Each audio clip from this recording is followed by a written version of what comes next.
now. Okay. All right, ladies and gentlemen, we are now live. Everybody, welcome to another Friday night podcast show. Bigfoot discussion here. It's what we do every Friday night. And excuse me. There we go. I had to turn off the other mic when I jump to the chat because it starts playing in my ear as I'm talking. Mhm. All right. Well, anyway, as I was saying, welcome to another Friday night Bigfoot chat. I'm glad you guys are here and tuned in. If you have time, feel free to share this away. We love a big audience because the bigger the audience, the more interaction. And our audience always provides us with some great feedback. Good questions. Mhm. Now, do we know the answer to all the questions? No, but we're going to try our best to respond.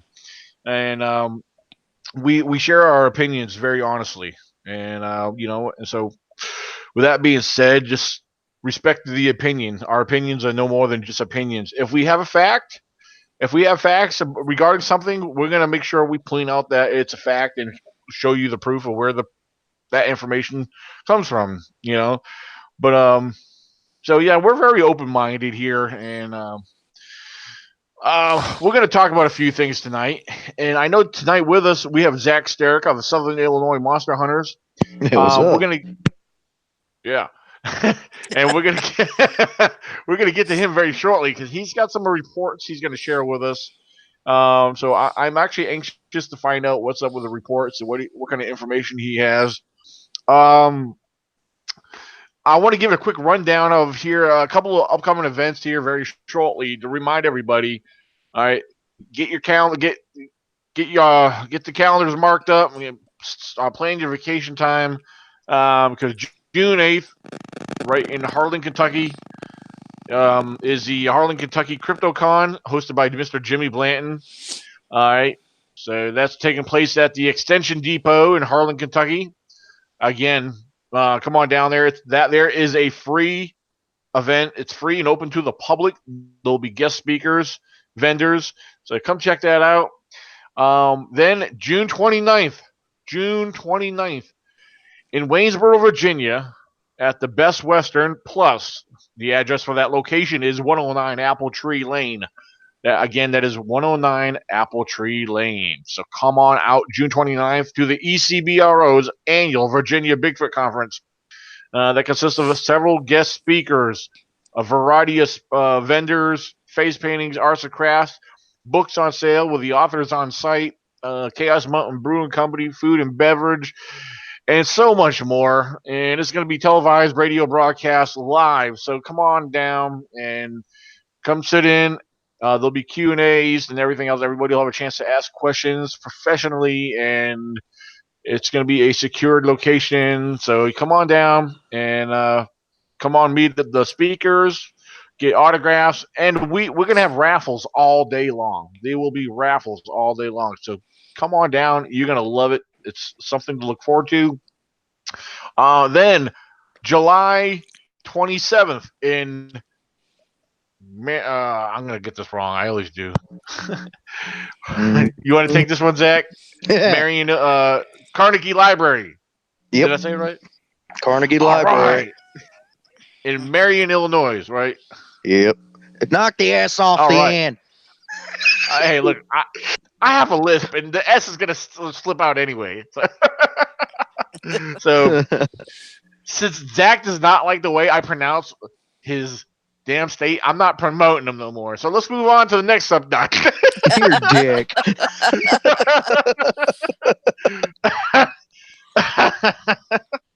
Anyway, so yeah, that's happening July 27th. July 27th. All right. So, all right. First of all, before we get with you, Zach, I wanted to jump with Nikki. Nikki, how you doing today? Good. I'm good. This is my day off, Awesome. so I'm good. Oh, I'm great. You've all been resting those feet, fresh. huh? Yeah. I ouch. Okay. You know, I wanted to ask you because I know you sometimes when you have time on your hands, you browse, you see things on the internet and everything, and I try to look, I try to keep tabs on things. I just get so busy during the day, and with my job on being on the road, I don't have time to play on Facebook. So my question to you is, what do you got? Or have you seen anything interesting in the Bigfoot world or Bigfoot related lately? Lately, well, there's been several very old photos that have been popping back up, and people are just now seeing them, the newbies. It happens all the time where we see old giant of the sequoia and all those kind of pictures, but this last one I just saw was the Hoffman photo. Do you Yes, I guys think that's the one I was recall going to bring up. the Hoffman photo? And it was actually some brothers. I don't know the complete story about the actual Bigfoot, but that Hoffman brother, he is the one who had a complete thing about finding Santa Claus. Yes, I said Santa Claus. He was Looney Tunes in my book. So I don't know how he got that photo there. And there's been a lot of speculation that it's just a suit. But other people say that upon their analysis, they see ticks and all kinds of burrs and stuff like that in the hair. And I don't know. So I don't think there was ever a conclusion as to whether that was a real or fake photo. But I mean, it was such a long time ago that I looked at the Hoffman stuff, and then once I found out that guy was looking for Santa Claus, I dropped the whole thing. So it might be worth trying to see what that guy's doing now, see if he's looking for Snoopy or something now. I don't know. Yeah. Well, here's a photo But right here, which I'm that's about the to. yes, Yeah, let me that present one. everyone. Um Uh, for those, my father's on Facebook, and a lot of what we've already seen over the years. Like I'll use my father for example. He has not been on Facebook so too long, so this here was very new to him, and we know this is from a video footage, and this is a still shot. So yeah, dad found this to be like almost like he didn't say it was real, but he said this is the best looking thing he's seen. So being a still shot, which I can right. understand coming from someone who doesn't see what we see and observe. This Mhm. does look like a good video, good footage or photo of the subject Right. here. But so hey, we got Um Baltimore with us. How you doing, Baltimore? Doing good. Awesome. good. And Now, other than that, let's see, Bigfoot Odyssey has been really stepping up the evidence format for ah, posting photos on their site. They're requiring now that if you're going to post a photo, you have to have an after shot of the photo to compare. yes, And they are asking that that photo not be done from a phone, because when you upload from a phone, the size shrinks. So it's easier right, to check out the photo when you do it from your laptop or from your computer. That way, the size of the photo remains intact, and it can be analyzed better. And that is, I give them 100% props on installing that into their group and making it something that's mandatory, because that's stepping it up right, and letting their people know that don't get butthurt, if you post something and then people are saying no, I don't see it, because all you have is a still shot, and we don't have any information. You're just saying, here's a juvenile pic I took yesterday, and all we see right, is a dark blur in the tree. So um and I think that's really great, that they now, if you're going to post a shot, post it, explain what it is, and have a follow-up shot next to it showing that that image is not there anymore, right. and then explain the whole situation. Well, if you So don't mind, if I may add to that too, um, Now, showing a comparison photo of like the next an after photo of what you're taking is not there. The other thing too, I know we brought this up too, and it's very important for people to understand is try your best to try to get the same time of day and the same lighting. Yeah. Um, because if you get this photo in pure sunlight, you're gonna have shadows. There's a possibility of shadow, especially with the foliage, the leaves, and everything. But if you go back the next day and it's all overcast, you know, to me, it's not really saying anything. Right. Because you could have just had shadows. Hmm. So an overcast day is not going to cast shadows on trees like it does if the sun's out. Right. So that's something to consider too. So ladies and gentlemen, that's something we have to uh, be careful about. It's So going to be really hard for those individuals who travel to their sites, like who yeah, go out 2 or 3 hours away from where they live. They take all these videos and then they go home and they review all their shots, videos, photos, everything, and then they see something. They may not be able to get back to that site, for several weeks, which really doesn't do their photos any help.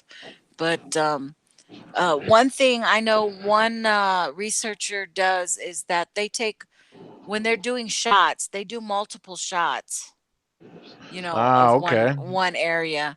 So it will show movement if you are taking just not one shot here, one shot on this side, one shot on the next, but 2 or 3 shots, 2 or 3 shots, 2 or 3 shots. And it may seem like you're using a lot, but you can delete all that stuff if there's nothing on them, Yeah. later. But right. at least you would have a succession of shots taken in that one area, and if something moves in it, you will get to see that. I think Oh paranormal groups yeah. also do the same thing, as they take multiple shots of one area. Yeah, yeah, you're right. I think a lot of them do that. I mean, some of them Hmm. do it because it's kind of to some people it's kind of a natural thing because they really want the truth. They're not going to just take one photo and not even consider trying to rule out all the possibilities. Man, that's a Bigfoot. Man, that's a ghost. Yeah. Bigfoot, ghost, what So yeah, either way, if you're paranormal or just into strictly Bigfoot, which some people relate Bigfoot into the paranormal, but if you understand the definition. But besides that, yeah, there's people that want to know the truth. Between if you're into ghost hunting or Bigfoot, even ghost hunters take things into believe it or not, a lot of them take it scientifically too because they want to know the truth. You know, I mean, that's if Then again, you got a lot of these ghost hunters that are just like, oh no, a light flickered. Oh no, we heard something, or something Hmm. picked up on the. Those are okay.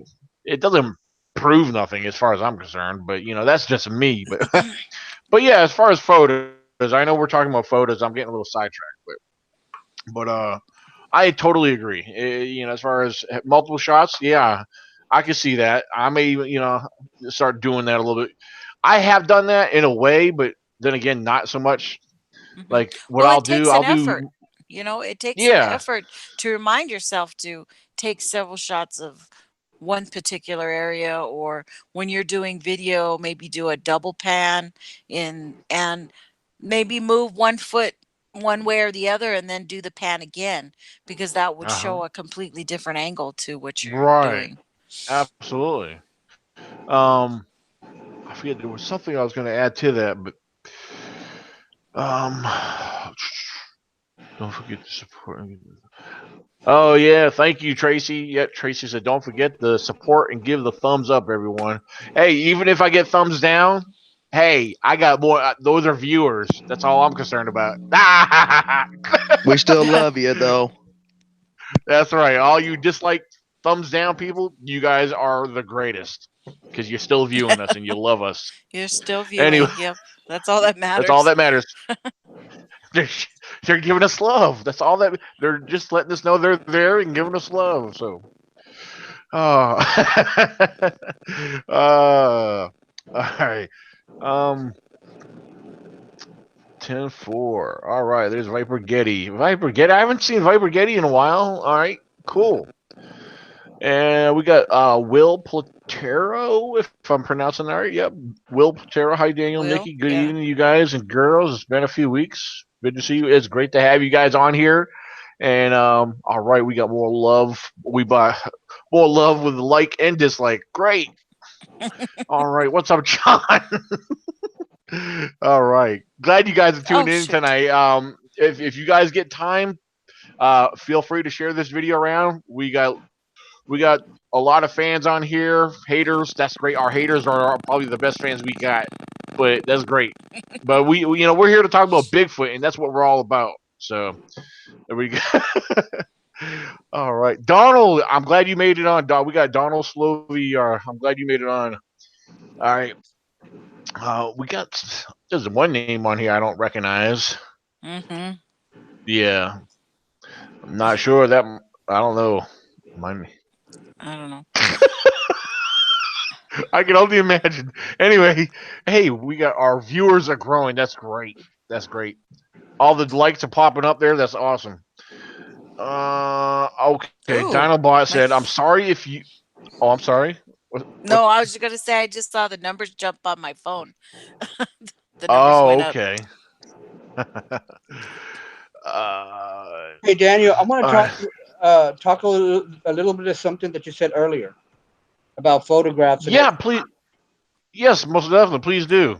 Okay, you know, um, it's always good to have with you like a little pro stuff, that little camera like that's always recording. Yeah. It's always good to have that with you. If even if you can mount it onto your head or something like that, people could actually see what you're actually seeing. And then Yeah. when you're actually coming up there and taking multiple photos, uh, me personally, it's a waste of time to me. Anybody else could do it, but it's a totally waste of time for me. Because if I am looking in the woods or whatever, wherever I'm looking at, I could get a better view of what I'm looking at through a video than compared to what I'm looking at a camera, at still shots. Right. And then for me, when I go ghost hunting, I normally take as much pictures as I possibly can. I mean, super fast shots to compare to super slow shots, and that's what I normally do when I do my ghost hunting. Because the Right. thing is, and also too, when you're ghost hunting, you also have to realize is like bugs or lights or little things like that, that can easily be explained, which is not paranormal. When in doubt, throw it out, and we have to do that. Right. And also too, when we're actually in the woods and everything like that, we have a constantly moving camera with us like that. They could actually see what we're seeing, and we could actually focus on stuff that stuff was actually around us. To me, it's more efficient that way. So All that right. to me, Now, one thing you were. Oh, I'm sorry. Go ahead. There's something I want to talk about that you had mentioned. I want to add on to what you said about the cameras being on all the time. Um, no, one thing in particular, you were talking about the ones that people can mount to their heads or whatever, how they want to able to do it. Now, this one here, I know I've showed a lot of people this almost a month ago, and I'm still experimenting with it. And let me tell you, it works awesome. No, anyone who has one of these, this is not a GoPro. I mean, I got a GoPro right here. All right. Well, it's not a GoPro. It's off-brand, but it works just as good. That's what this is. Now, this over here, this is called the Jolt 360. All right, the Jolt Duo 360. What's awesome about this? Whatever video is taken, it connects to your phone. So when you're out there in the woods, you're viewing stuff. You could have this up behind you. This has its own built-in Wi-Fi. So I could be out in a area with no phone reception, no phone service, because I've proven that this works in my research area because there's no phone service there. But once I turn Wi-Fi on here and then turn the Wi-Fi spot on the hotspot on here, they connect. So while this is viewing and recording, I could take and scroll my thumb around. I could completely roll around and angle all around me in a 360-degree angle. That's what's awesome about this here, and I recommend this to anybody. It's these here usually run about $300, but I did not pay that because it was so. I mean, they claim to be $300, but I bought this through Facebook. It was advertised on Facebook, and I looked into it, and I was like, I'm gonna try that out. It was only $40. Cool. $40 right there. This is yep, the Jolt When you Duo view that, 360. does it is it like in a circle? Is it like a fisheye, or is it regular? No, mine has different settings on it. You got to download the app. You got to go on Google, whatever kind Oh, of Yeah, you got to download the app, and when you have your Wi-Fi on, you can turn video. You can do uh huh. pictures. Well, actually, as there's settings on here, you can do pictures or video. Um, But they come out as regular square photos, right? yeah, Oh, absolutely. okay, okay. Yeah, you can take because what the thing is, say I got a squatch behind me, but if I turn around, he's gonna disappear. So Yeah. say this is recording and capturing it, but if I don't turn around, all I have to do is look at my phone and just use like you do, slide through here, Yeah. Uh-huh. you know. So yeah, here's my phone. If I'm sliding through here, and what it's doing without moving this is viewing the area around you that it's already capturing because it's a 360 degree camera. So, and I'm scrolling on my phone through looking through my video footage, and that's what I'm capturing. I was like, oh, there's something over there. But if I turn around, it's gonna disappear. But hey, I could if I'm doing it, I could do a screenshot of it, or hey, it's recording. I'm filming it. So there you go. So little nifty little thing, but like I said, it works off of Wi-Fi. I've tested the distance away from this. The Wi-Fi picks up between 10 and 15 feet. After that, it'll disconnect if you go too far. But yeah, my Wi-Fi on my phone works up to 15 feet, roughly, give or take. But I wanted to share this with everybody, explain to everybody how this works. It's a neat little tool. Now this particular tool, it's because it comes in a 100% pure water resistant case right here, which you can take it out. It comes right open. Here's it's a little cube. So and then you put this back in there. Like I said, this is a floating device. It floats, so you're not going to lose it if you drop it. um, and then of course, if you want to connect it to like your backpack, your rucksack, a helmet, or a bicycle, here, it also comes with an outdoor kit. All your different adapters and everything you need that's right here in this package right here. So, yeah, it's called the Jolt Outdoor Kit. It's extra. I mean, it comes with it. It's just extra material, extra parts. So, but that's something I plan on doing a little bit more of here in the near future. That's a very excellent tool for taking out in the woods during hunting season. You don't want to move and spook the game around you. Use your phone, scroll around you, see what's around you, without moving. So that's something I just wanted to share with everybody. But so, hold on, let me go back to the other chat. Um, let's see. Just stopping in for a few. Okay. All right. All right. Um, tell you what, Baltimore. Cool. I don't know if I hope I didn't interrupt you when I was. I just wanted to share that information because that's what you made me think about. Was that camera? Right. Um, was there anything else? Yeah. Was there anything else you wanted to add to that, or? See, I mean, for me, is that it's like you're what you need to do is try to get your equipment just right. For me Yeah. personally, you can't use a K2 to go look for Bigfoot. Because a K2 is basically for your paranormal tools. You can't use any other ghost equipment for using strictly for looking for Bigfoot. You can't do that. In order for us to come up there to go look what we're actually looking for, we have to have the right proper tools. And then for me personally, is that it's just like fishing for me. It's like when the fish run, whatever, and a certain day and time, whatever, they start running and moving, whatever. Dealing with Bigfoot, we just never know exactly when he's going to be there. If it's going to be there in 2 days or 3 days or anything like that, or even if it's going to show up where, where probably might be meeting at the same time. Right. It's just like an opportunity that we have. We have a little window. We have a small little window. And so, the thing is, once he sees us or does it, whatever, A, he could stick around, or B, he could flee. It's basically his choice. It's basically not ours. Because we don't know how this animal thinks. We do not know anything about this animal. Or but the thing is, again, we sometimes we have to think ahead of it.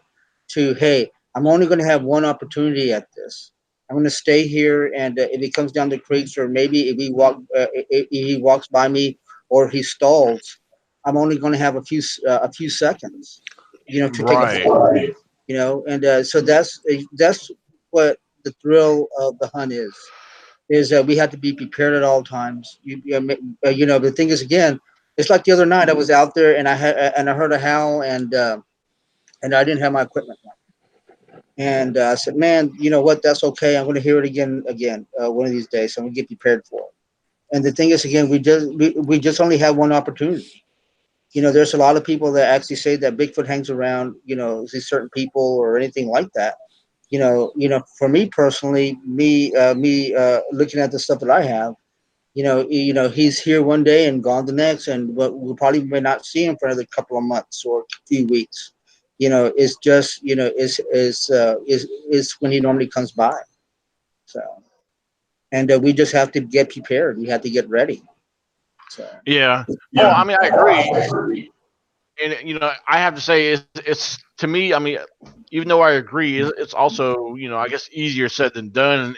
You know, because I guess when you get caught up in that moment, when that actually happens, when you're faced with that, like you even if you have equipment with you, you get so some people might get scared, but I think in the other case, it becomes a form of overexcitement, over a type of being over, like being overwhelmed in a way, and just Oh, for sure. everything else, everything else, you're just not thinking about everything clearly. You're like, wow, this is what the hell am I looking at? Am I really seeing this? And then it goes away, and then afterwards, after you calm down, like, oh man, I had a camera in my pocket, Yeah. or Yeah. whatever. Yeah, I've been in that situation before, and I was like, golly, it could have been so easy. Why didn't I think of it? And it just, I still kick myself in the butt because I could have had the perfect, probably, well, it wouldn't have done no good. I would have seen it, but the piece of equipment I had at the time didn't take pictures. So regardless if I saw it real clear, it wouldn't have done no justice for the rest of the group or anyone else later on. But that's the thing. I always make sure my night visions and stuff now are capable of doing videos and photos. Right. For that very same reason. In hopes that it does not happen again. Right. So, See, the thing is but also. like I said, it's. Oh, go ahead. I'm sorry. I'm sorry, Daniel. I didn't even interrupt you. Oh no, no, It's you're fine. it's having the right lighting. It's having the right, you know, because the thing is, again, when you're out, I don't know how it is on your all side, but on my side, uh, there's basically, it's more or less like fear for me, because put it Mm-hmm. this way, I'm not afraid of nothing. I'm not afraid of nothing, but there is once you're out there, and then you come up there, and you look at the terrain, everything like that, and it gets starting getting darker and darker and darker. And then after that, so you're gonna have that eerie feeling that, hey, you attracted something out there. And then so you have Right. the feeling of getting stared at, and then you have the feeling of the hairs in your back of your head sticking up. And then all of a sudden you have all this stuff going on there, and you're fumbling through your equipment, and then so you're like pins and needles. And then so you're just trying to get everything right and everything set, and you have your equipment running and everything like that, and try to record something, and there's something out there. And then so you're just waiting for him to make that move, like that you could actually hear it. You hear him coming. You could have your bionic ear on and everything like that, at least trying to hear the leaves breaking or the twig snapping or something like that, but you can't hear it. but you know that Right. he's there. So I mean, is it's going to be his opportunity when he wants to come out or get away from the area. So Yeah, because you I'll tell never. you. Oh no, I'm just gonna add. You talking about the airy feeling, man. There's only one time I've ever felt that, and well, I mean, I could look at a scenario in the woods and like, yeah, it's got that look, but feeling the eeriness is a whole different side, a whole different thing. And I was in this one area. It was right on the borderline of West Virginia. A buddy of mine that I used to work with, we still communicate. He taught me a few things about some land where he's experienced things and where his buddies had experienced things. And keep in mind this gentleman, he's almost as old as my father, and he took me out to this one spot. He's been talking to me about this spot for a long time and sharing everything he's ever seen out there, from mountain lions to this to all the bears out there, and whatever. And then he told me about a story, from that he learned from a couple of campers that were in the area and the things that happened to them. So there's a lot of story and information that came out of there. That's not even including the information I got from hunters who've seen things out there. Um, but this one particular area where he likes to camp, he said it's an area he grew up camping in, and he's been camping there for many years. And when he got to this, when you get into this location, you're in nothing but woods and surrounded by woods and woods and woods, miles of woods, because it's right there on the West Virginia line. And but this one particular spot, it was right down in the middle of a bottom of a holler. Basically you got two mountain ridges on the side of you, and you're down there in the bottom underneath these power lines that run through through the woods. And he says he told me he wasn't lying. He said at nighttime, he said when the fog settles in and when the cool air and the moisture comes down and it gets cool, you're gonna see fog in here. You're gonna be listening and hearing the static from the power lines up above, and either that there alone, you're gonna start hearing things. And he says you might not like it. And well, the first night, me and him, we camped there one night, just to get the feel of, I told him, I said, I gotta check this out. All right, so we camped there the first night, got set up and everything. And then, at nighttime, it was probably, I don't know, between 8 and 9 o'clock, but it was already, it was dark. And, we heard, somewhere not far off, we had which we believe it, well, he said it was a bear. And, it's very rare if a bear, I never heard, as much as I've been around bears, I can't say I've ever heard them grunt or huff, which they do that. But the thing is, like when I heard it too, I said, Richard, you know, he looked at me. He said, "That's a bear." I said, "That son of a bitch is awful close." So but we made some noise and didn't hear no more after that. But long story short, 2 weeks later, I went back there by myself. I said, I need to really feel this out. I need to explore this by myself. You know, because it felt different being there with somebody. So the night I spent there by myself, let's just say I didn't stay the whole night. um, because exactly what he described to me happened the night I stayed there. And when it got dark, the moisture came down and created a lot of fog. And it gave it the airy look, and even the feeling started to build up. I was like, and the thing is, I know from what he said, there's a lot of bears in the area, so that's what was keeping on my mind, bears. And not far from there, he said there's been mountain lion sightings in the area.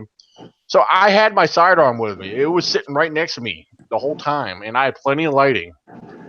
And here it is. It's dead calm, no sounds whatsoever. And probably 50 to 75 feet back behind on the one side of by my camp, I hear this massive crack. I was like, it got my attention. I was like, what the hell was that? There's no wind out here. I'm thinking, okay, maybe a bear is around here or something. But here it is. It's like 9 o'clock at night, and I'm hearing this crack. I was like, holy crap. And then next, I'm thinking it's a bear. Just to play on the safe side, I had these big giant jugs. I start bang, bang, but when you bang them together, they were loud. And so if there was a bear in the area, I'm thinking, okay, hopefully that scared him off. So a few minutes have gone by, five to 10 minutes have gone by, and I'm sitting there, and all of a sudden, right behind my freaking tent, crack, crack. I was like, what the? I jumped up, grabbed my gun, grabbed my spotlight, stepped away from my tent, facing in that direction. I went to go pull the trigger on my spotlight, and the damn thing was dead. And I couldn't see because it was dark and foggy and mist. I couldn't see. It was so foggy in the area. You couldn't see that far around you. So, so I grabbed my most valuables, threw them in my blazer, and got out of Dodge. Because if I can't see what's around me, I don't want to. I don't care if it was a Squatch. Hey, that was cool. But if it was a bear, I'm not gonna let no big ass bear sneak up on me. Catch me off guard. So I just wasn't taking no chances. But like I said, I got in my blazer and drove up that mountain because you have to go all the way up this windy back road. It's very windy and very narrow. You got to go up this windy mountain, go up top, drive up top for a while, then go all the way back down the other side. Trust me, I was way in there, and so I was like, I had almost a couple hour drive home. I said, I'm out of here. I'd have been pissing both legs with that shit happening. Man, do what now? Been pissing down both legs. That shit happened. That's intense. Trust me, yeah. Just the ear, like I said, I was, I already had the eerie feeling going on because my buddy Richard, who took me there, he described that very night that I had. We didn't have it like that when me and him were there. Like I said, we heard that grunt and huff, not far off from us. Now, most likely that probably was just a bear. Now I'm thinking that hey, that could have been a bear too, but he got too close. Apparently, this bear he's either not used to people or he is used to people. I don't know. That's assuming if it was a bear. So, but yeah, I will tell you, it had me on edge like you don't know what. I mean, not seeing what it was, didn't have my spotlight. I didn't because the spotlight I had was very powerful and it puts out a bright beam very long distance. But it was dead. For some reason it didn't get charged up or wasn't charged. So when I pulled the trigger on my spotlight, I was like, man, so I got out of there. Oh man! But once I got in my blazer and started, once I got on the mountain road that goes up the mountain, I was feeling a little bit better. And then I'm thinking, here it'd be my luck, a big ass Squatch jump out in front of me, and I run off the side of the mountain. All these thoughts were running through my head on the way out of there. But so yeah. To get off the subject of Bigfoot, there's going to be a new movie out of the theaters called La Llorona, and it's basically a folklore story that I was basically raised up with, and it's going to be and these are the kind of stories that we told our kids and our cousins, and they made it into a movie. So anybody who's watching, go to the theaters and go see this movie. It's going to freak you all out. So yeah, that's Texas folklore at its best. My daughter asked if she could go see it, and I'm like, And I don't know. And what you tell her? I said I didn't know yet. She's only 12. To me, it's a certain little age group and age group and everything like that. I wouldn't recommend anybody who's like 8, 9, 10 years old to watch it. Oh God! She likes to 12, watch horror 12, 13, movies, 14. so Yeah. So I'm kind of debating to watch it myself, but I want to see it. My fiance don't want to see it, so it's one of those that subject. So yeah. You hear on the live chat, Eek Radio Area Encounter Script says they ran into a bear at their garbage can, and they said that scared the shit out of them. And I screamed and it ran away. Well, I tell you what, especially, I mean, I'm not sure where you are. I'm assuming maybe Pennsylvania. I'm going by Erie. Encounters by Erie, Pennsylvania. I don't know. I'm just assuming. But here on the East Coast, we have black bears, and my experience with black bears, they are normally very skittish. It's very rare for any black bear to come around you. That you know. Um, so yeah. Oh, okay. You're in New York. Okay. So you must be in upstate New York with all the mountains. And yeah, because a lot of there, yeah, there's a lot of black She's bears up there, yeah, especially pretty around close. Whitehall. Yeah. Now, how far is he from Duncan, New York? Uh. Okay, they did confirm it was a black bear. Yeah, as far as I know, that's all there is up there is black bears. Um. What part of New York are you from? Eek Radio. See what they say. But Yeah, because Lil just came back from Dunker. oh, okay. Wait, what was the name of it again? Dunker. Dun- that almost sounds like the area where Ryan Reed lives That's in where Dunkirk. Ryan's from there. Right from Dunkirk. there. Dunkirk. Yeah, Dunkirk. yeah. Yes. Because Ryan, yeah, Ryan Mhm. Lee's. Hold on. Reading. Yeah, reading. Yeah, I'm trying to pull up his profile real quick to see what it says. Western New York. Bigfoot. Yeah, Dunkirk. Yeah, that's Mm-hmm. where Ryan lives. Yeah, Dunkirk, New York. So, hmm. Yeah, dealing. Okay. I mean, Daniel, dealing with people have to realize, understand. I mean, there's sometimes too. Again, when we were small, and they always warned us about the night. They always did. Right. Don't be in the woods past dark. Because they will tell us all these occurrences that would happen in the woods. Yeah. From supernatural stuff to ghost stuff to seeing all this other stuff in the woods. They Yeah. always warned us about the night. Always did. So that would knee high Yeah. grasshopper. They always warned us. On the area that I'm from, the land is so. I mean, we had the Camino Real that actually ran through there. And then we had a lot of the Mexican wars there. A lot of armies went through there. A lot of battles have been through there. The paranormal stuff is just so wild when you're out there. Because you could actually swear that you could actually hear people talking when there's no one around. There's Oh sometimes yeah. also too.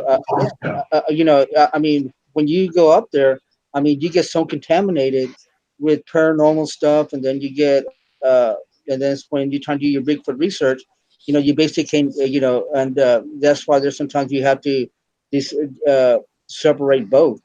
Sometimes very Right. difficult to, and because for us, as researchers, you have to find your vocalizations or sounds that Bigfoot makes, the whooping sounds or the crashing sounds or the deep breathing sounds or whatever, so as to let them know that they're there.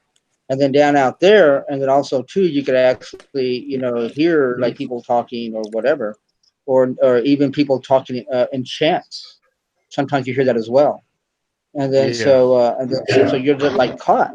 So yeah, it's a pretty difficult being doing as our jobs as researchers because you have to separate both.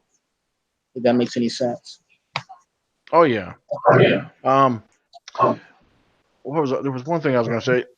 Oh no. The thing is, like I said, whatever was breaking those trees or making those cracks there when I had that situation. Let's say for example, let's say it was a squatch. Um. Basically, what was going on? Looking back at the situation, if that was a squatch, he accomplished what he was doing, or what he was attempting to do, to intimidate me. I was in his territory. I felt like, yeah, I don't belong here.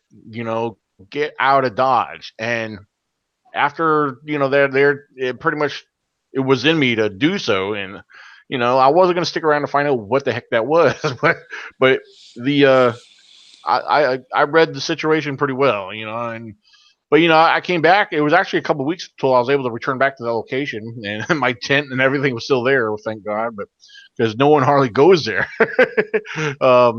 Yeah, I mean during the hunting seasons, yeah, there's hunters that come down there, bear hunters. They usually bear hunt down there.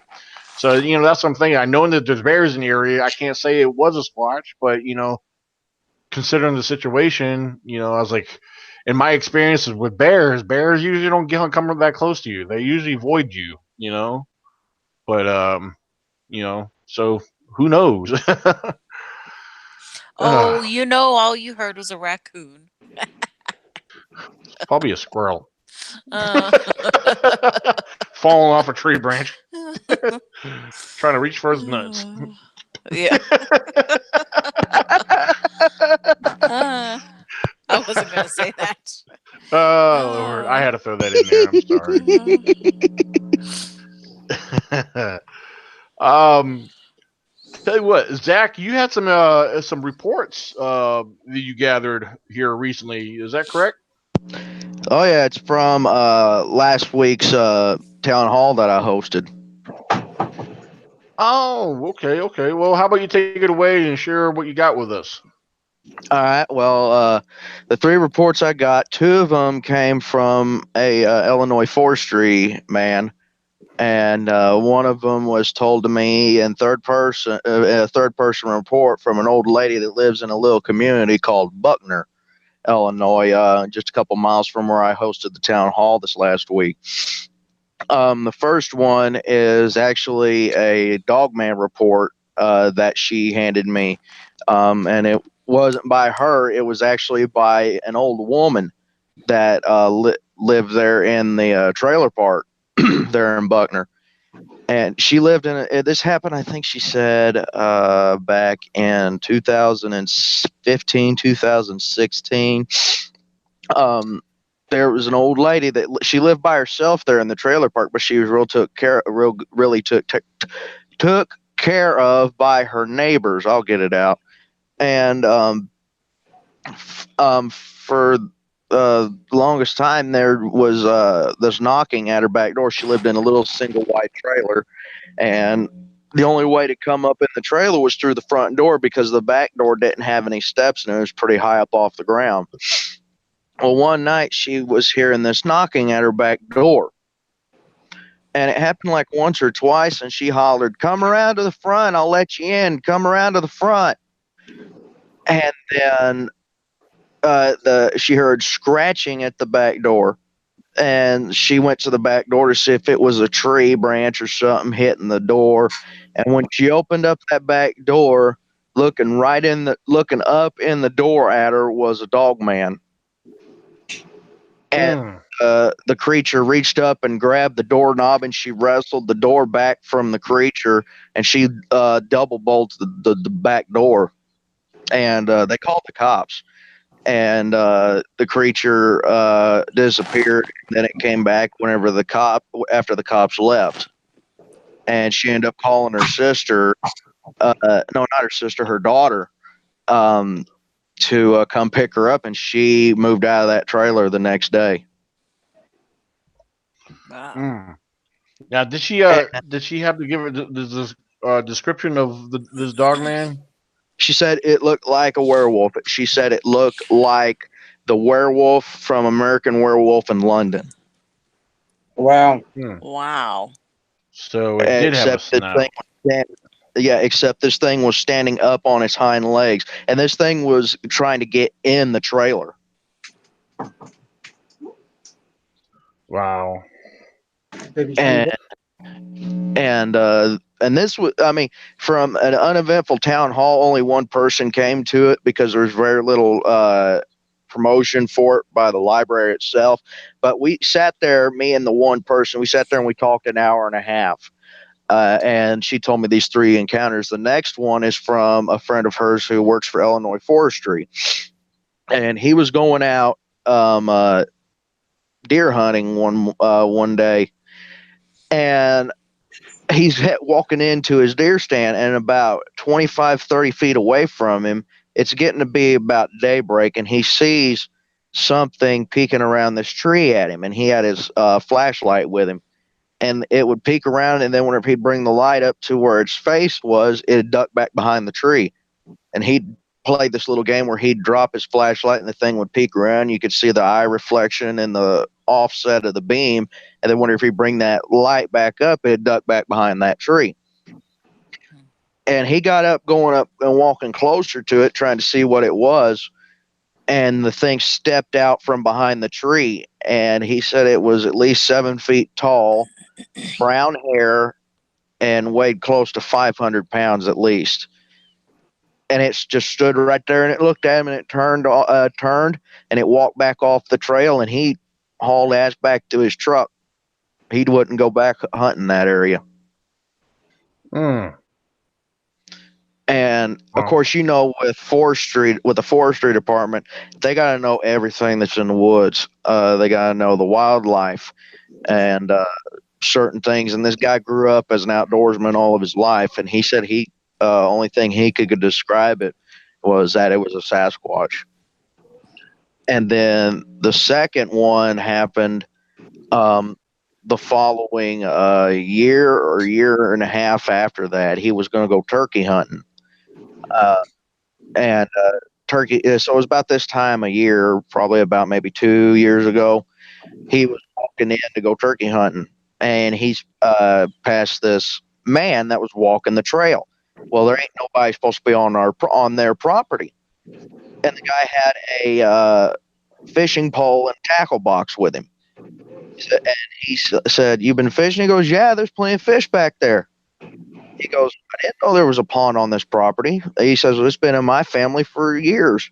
He goes, "Yeah, good fish back there." And the guy turned off and started walking, and he went and did his morning hunt, and then he went back to his grandfather's where he was staying at for turkey season, and he described what happened to his grandfather, and his grandfather's face got white as a sheet. His grandfather went over to this drawer and started rooting around, and he pulled out this picture, and he held that picture up for his grandson to see. He says, "Is this the man that you saw?" That's exactly who I saw. And his grandpa's face got really white in the face and got real shaky. He says, "That was my brother. He drowned in that pond back in 1942, and we filled Oh that my pond goodness. shortly afterwards." Wow. Wow. That's wild. Mm-mm-mm. Mm. Hold on one Talk second. about weird. Yeah, I definitely say so. Hold on, I'm checking something out real quick, guys.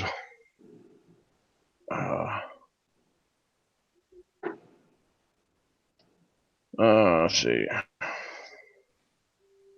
Okay.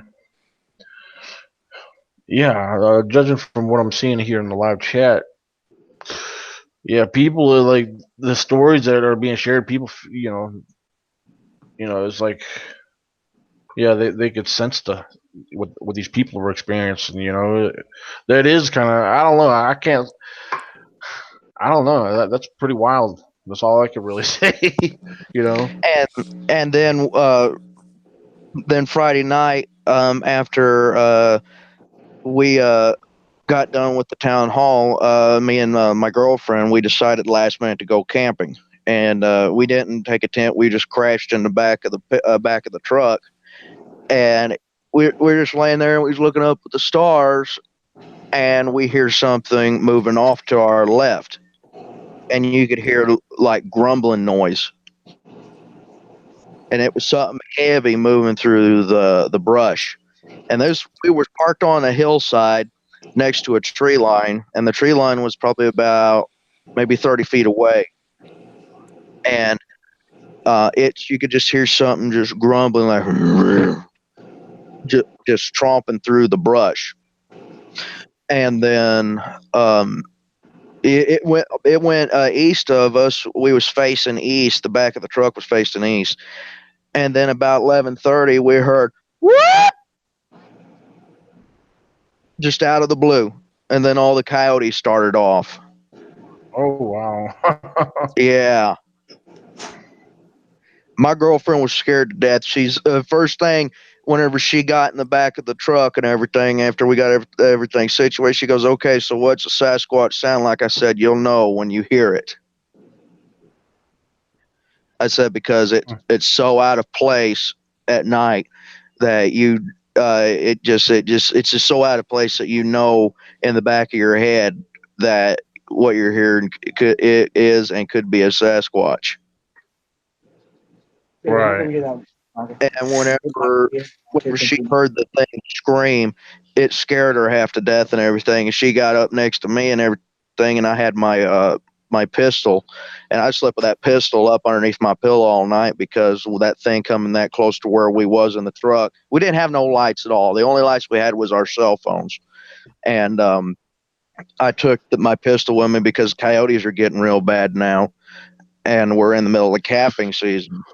And so I took that thing as a deterrent for coyotes and to shoot any coyotes that come up close to the truck. But even with that pistol that I had a 22 snub nose pistol, and it still I didn't feel safe even with that little bit of a gun. Hmm. But then but then after that little holler in the woods and the coyote sounding off, wasn't anything else went on. It just quiet the rest of the night. Wow. Hey Daniel, I'm not going to be here that much longer. I'm exhausted, and I'm also gonna have to go to work here in a few minutes. Um, Oh, okay. yeah, and I want to say something here too before I leave. Um, um, Zach, have you ever put anything on your newspaper or anything like that? Down here we have these things called community shorts that we don't charge any, that they don't charge us money for, and there's where I advertised my meetings. But also too, I advertised if they had any Bigfoot stories in the area or anything like that, for them to contact me. And I've tried and they all away. They won't publish them. they won't publish them. No. Have they tried? Have they tried doing a story about Bigfoot in your area? Back in the 70s and the 60s, whenever Big Muddy and Tuttle Bottoms was taking off and everything, but that was way back when. And ever since then, I mean, I check the papers every single day. I go and I check for any kind of unusual reports, and But if they do, they ain't running them. but have you contacted the paper and actually tried to do a story about Bigfoot there around your hometown, like they could probably get other people, other witnesses out there to tell you to tell them to tell you their encounters that actually happened to them 15 20 between 5, 15, 20 years ago. Yeah, I have, and still, to no avail. Okay, because there's sometimes because I have some friends of mine in the newspaper, and anytime when there's a story going on or whatever, that they'll that if they're interested in there because he's been wanting to do another thing about Bigfoot here in the town. So I just have to wait for the right opportunity when I can do this story. When I want to have my Dr. Morley come up there with his footcast and everything like that, with the more eyewitnesses and everything like that, he could actually put the story together. I'm thinking the more interest that we have out there dealing with all the information about the sightings of Bigfoot and get more people interested into it, the more stories will come out. Because the more stories come out, the more confidence people will have in order for them to tell their encounters what happened 10, 5, 10, 15, 20 years ago. Yeah, then so like that could be added on to more into our timeline. This happened here, this happened there, this happened here, this happened 5 years ago, and then you get all your 5 year information. Like that, you could actually figure out how the animal was moving 5 years ago. And then after that, 10 years ago, you could actually tell these stories exactly how this animal was moving 10 years ago or 20 years ago. You come up there, and then 2 years ago, where he was going at that. And then once you have that, then you have your certain pattern exactly how the creature is actually moving. So it's always good to get eyewitnesses from out there. Again, in papers, news, for example. Daniel, you're going to have a perfect opportunity there to have the news team there again, like that. Like that, you could have more people coming to your conference. So it's always real good out there to talk to the media. Oh yeah. Sometimes our media could be our friend. You know, uh, and the stuff that we're doing with Bigfoot. Well, Oh guys, yeah. what I'm gonna go ahead and take off now. So that's what I needed to say. All right. Okay. Bye. Everybody Well, have a hey, good thanks for night. coming on. No problem. And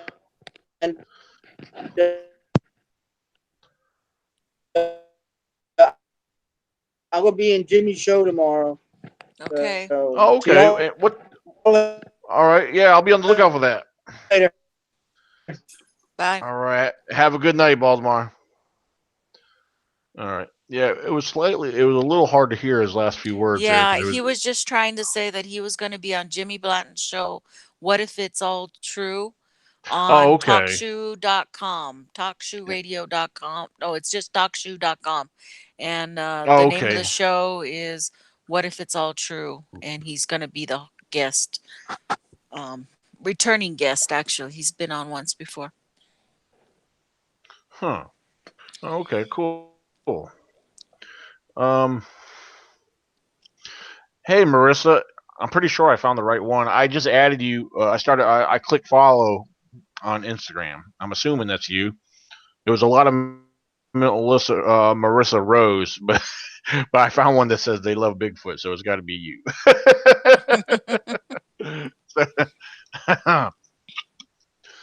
uh, yeah, I on my Instagram, I like Instagram. I post a lot of stuff on Instagram, and it's a little bit of everything.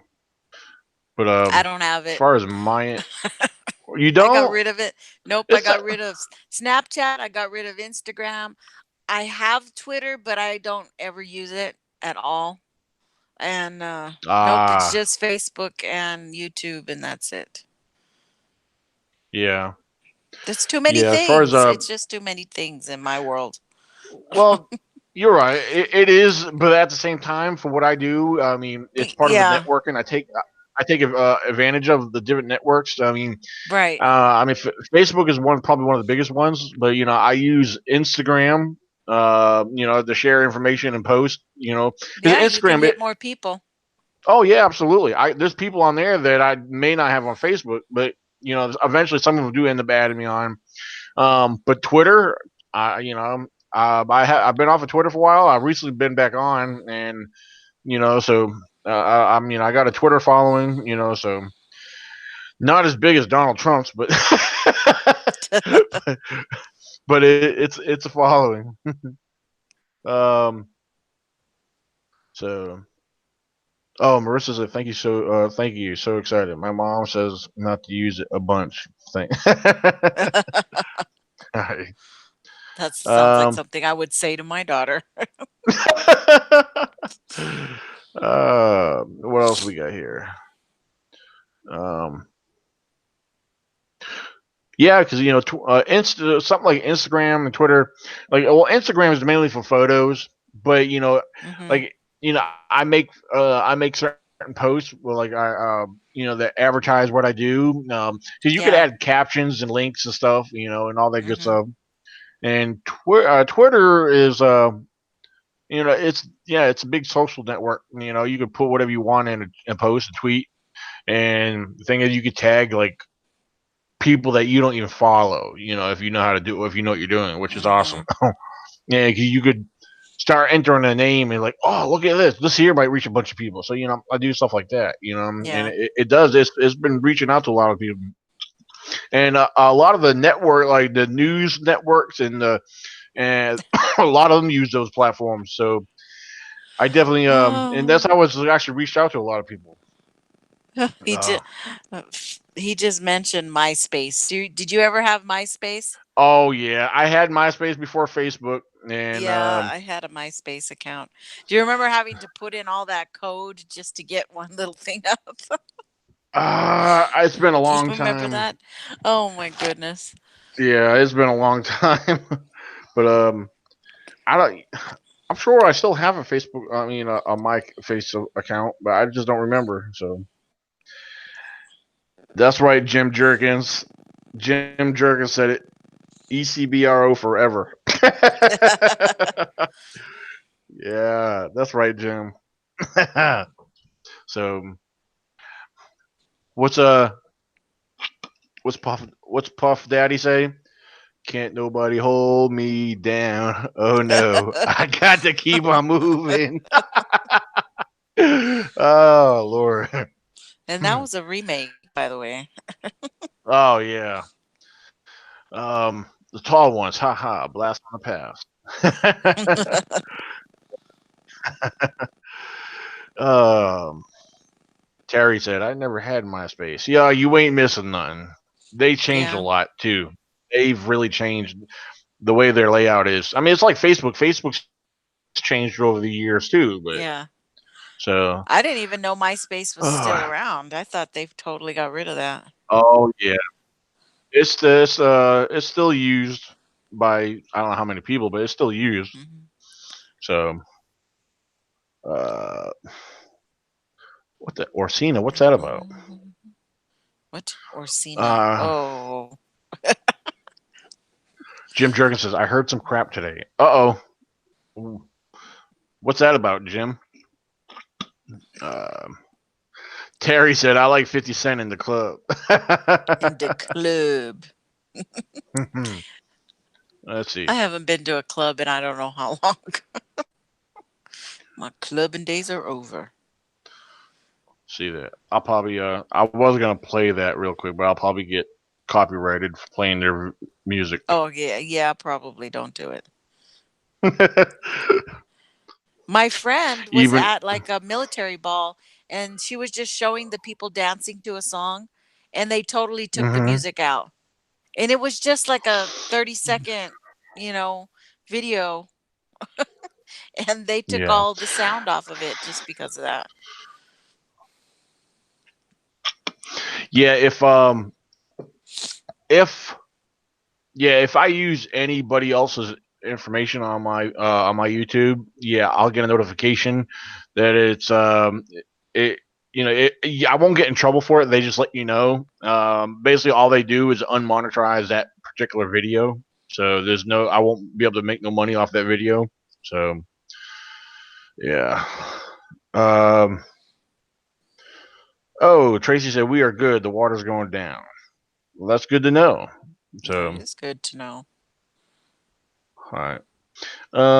I can barely work Mm, Okay, I can barely work Facebook, Instagram, and Twitter. It's not that bad. Like basically, if you're gonna use one social media platform to communicate with friends and family, your Facebook's your main one. But as far as these other networks, like Twitter and Instagram. Twitter is just sharing information. You could and then you get interaction. People retweet your posts, and um, it's just like Facebook. Someone's going to share your post. They do the same thing on Twitter. Of course, on Twitter, you're limited on how large you can make a post. But if you share a link, you can share the links all day long. So Terry's asking, do you have a lot of snow down there? No, we don't have no. So we haven't had snow for a couple over a month or so now. We've been getting 80 anywhere from 80 to 85-degree weather, but it's been raining all day today. So yeah, it started raining from noon, and it's been heavy on and off. So right now, I don't think it's doing anything outside right now. You're welcome. So yeah. Oh Lord. Terry said, "Dang, you lucky." Where do you live, Terry? really, Fabio? Oh, he was talking about in the mountains. No, I was actually in the mountains today. I was over. I was close to West Virginia today, and nothing but rain. It was rain in the mountains too. It was some heavy downpour out in the mountains. Um, I love the rain. Oh, I do too. Don't get me wrong. I As long love as it. it doesn't rain like 3 days in a row, because then we flood over here. Oh. 3 days Uh, in a row, and El Paso becomes like a river because there's no irrigation over here. It's horrible. yeah. Um. What was I gonna say? Okay, northeast and okay. Terry is in northeast Indiana. Gotcha. Now, 20 miles from Michigan. Oh, okay. Yeah, Indiana. Isn't that where Greg Yost lives? Yeah, but Greg He lives lives. down by Louisville. He Oh, lives. so he's close to the Kentucky line. Hmm. Gotcha. Yes, I want to give Greg Yost a quick shout out, especially congratulations on his granddaughter being born. Hmm. Oh, wow. Cool. Congratulations, Greg. And also want to throw out a big congratulations on Alex Bob, aka Bigfoot Bob. He got hitched the other day. Oh yeah, I Oh, saw that. yep. Oh, yeah. So, all right. Hey, ladies and gentlemen, we got more likes than dislikes, but hey, we just gained a third dislike. So thank you for viewing and adding to my monetization. You guys rock. So, uh, haters or lovers, whatever you are, you're making me money. So thank you.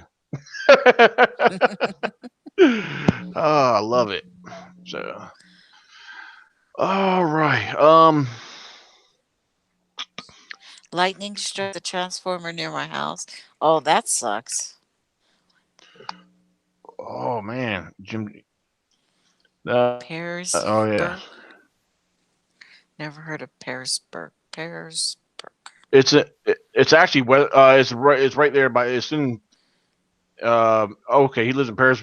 I just drove through there the other day to Bluefield, West Virginia. It's right there on the borderline of West Virginia. Actually, it is in West Virginia. So hold on one second. What the heck is this? Right, tall one. You're right. Yep. Uh oh, okay. My mom just sent me a screenshot of a page, Oh. and it's actually very interesting. I think we're all familiar with it. It's a Bigfoot page. Uh-huh. She said, it's called Old Dead Stumps That Look Like Bigfoot. Oh yeah, I've seen that one. That's actually a pretty cool Yeah. page. I'm glad whoever came up with that. Uh-huh. I'm actually glad they did Yeah. because some of the most common ones that people mistaken as squatches are like usually the root balls of a tree or not just stumps but the root system. Right. So oh yeah, because all right, hey, check this out. Tracy's asking a question right here, and he recognized when I was driving over one of the river, and I was going into West Virginia, and I just happened to took a snap picture of the river as I was driving over it, Uh-huh. and beyond the river, you can see this mountain just in the background, and I didn't even say no location. He knew exactly where it was. He asked me, he said, "Oh, so you were driving through Pearisburg?" I said, "Yeah, that's exactly where I was." He said, "Yeah." He said, "If you go over to that mountain," he said, right beyond there, right next to there was right there where he had his sighting." So I was Oh like, "Oh, wow. yeah." I was like, "Dude, the whole area." I'm not lying. The whole area, all through there. I mean, I was driving through the squatchiest looking woods in the mountain. I mean, trust me, I was looking. Are your guys' trees already getting leaves and everything? Oh my goodness, everything's nice and green already. Oh Yeah, wow. we got everything. Yeah, the mountains look beautiful already. So I Mm. mean, give it another. Let's see, what we're in May. Give it another month and a half. Everything will be really thick. Give it Mm. another month. I mean, because we're gonna be getting a lot of rain because with all this heavy downpour, yeah, it's gonna watch. I'll be taking pictures. I'll show you. It's gonna look like a jungle in the woods before June. So Oh hell, it's already that way here. yeah. I So mean, everything's taking up. Heck, we'll be cutting hay here in the next month and a half. The hay fields are taking off so fast. oh wow, yeah, oh yeah, absolutely. I mean, I mean, the all the landscape people, all the people that cut grass, they've been cutting grass early already around here, and so yeah, it's blowing up like crazy. Uh, Oh, I've been hearing about that, Harold. The pollen everywhere has been yep, outrageous. It's causing all kinds of uh, respiratory issues, and including me, because here we have a lot of dust, and with the wind that comes through for spring, it's yeah, very dusty here. And man, I had to use my inhaler at work several times just because we had a big old dust storm. It was off and on for 2 days, yeah, and but it runs. That's the wind here runs with the pollen, so it's like really bad, because I'm surrounded by fields, but right now, they're just dirt right now because none of the cotton is in yet. So it's horrible. It is. You're right. mm. B. Lynn said, Daniel, I collected the money from your monetization for you. All right. Hey, that sounds good. Just make a deposit, and I'll send you my. All right, hold on. What else? Oh, yes, the balance gave me chills when I seen. Yeah. Oh yeah, he said yeah. When he seen the picture, Tracy said when he seen the pictures, it gave him chills because he knew exactly where they were, where I was. Oh God, you should see how bad the pollen was out here the other day. I was driving to work and there was pollen all over the road. Looked like yellow brick road. I felt like I was in the land of Oz. Mm. And we was at Aerovac out at the hospital where they have the helicopter port and everything. They was out there cleaning the helicopter, and they were just wiping all the pollen off. That thing was Oh my cake because goodness. it's red, white, and blue on that helicopter, and that thing was freaking yellow. Oh God. Wow. Oh man. Man. Let's see. I'm all catching up on the reading. Okay.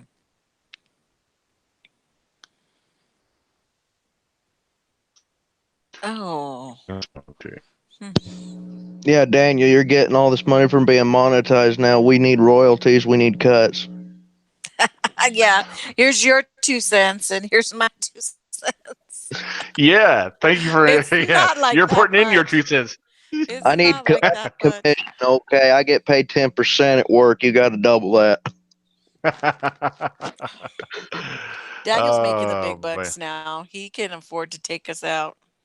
Yeah, he'll put a hit out on us probably. Hold on, let me make a phone call real quick. What's y'all's addresses again? Fight me. Oh, yeah. I'll Like give you that. my phone number 1-800 lick me.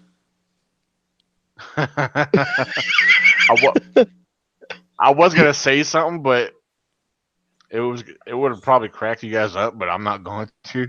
I'll send you guys a private message on. Oh hell. Hold on, 1 second. I wish I could mute this to the listeners. Harold No, Denton, let's just move on. Let's I'll just get move my on. $10 allowance. Hey, I'm hoping I get a pretty good paycheck here this next payday because I made just at one place I made about $200. Nikki and Zach, I just sent you a voice clip. Should I be scared? No, but mute your when you listen to it, mute it and mute yourself.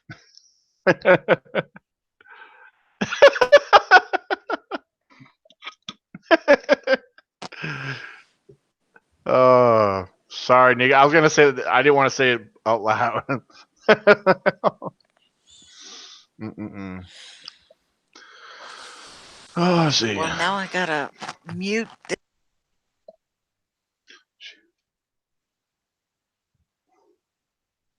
Hold on one second. All right. I'm trying to tell my mother I'm on a live podcast. Thank you. My mom is blowing up my phone. Oops. Shoot.